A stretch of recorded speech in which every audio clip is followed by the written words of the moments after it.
What's up, YouTube? Today we're going to cover the 13.3-inch MacBook Pro with Retina Display. I'm so excited to test out this product, especially coming from the 13.3 MacBook Pro without the Retina Display. Okay, let's go ahead and open up this box and see what we get. Okay, now that we got this box open, very nice. Go ahead and open it up. First, let's go over what we get in this box. Here's your standard 60-watt wall charger.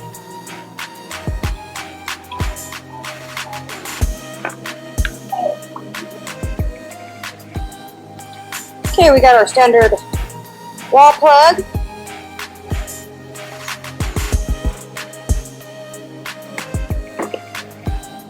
We've got our extended charger cable.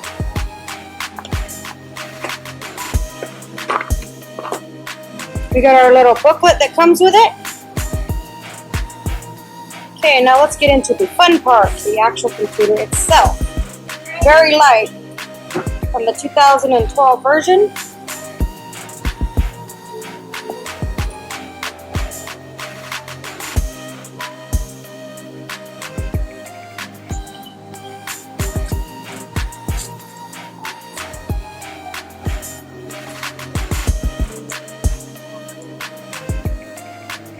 Okay, now let's start it with the older Mac computers, MacBooks. Usually they would have the power button right up in here, but since this is the new Retina display, this actually the power button's right here.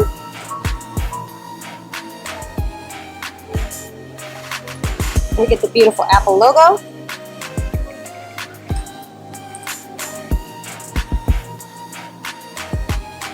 Just wait till this downloads. And I'm going to go ahead and set this up and I'll be right back. And once it's all set up and ready to go, you can connect it to your iTunes, your Apple service account. So this is pretty much what it looks like. Very nice. The pixels is very, very good, I would have to admit.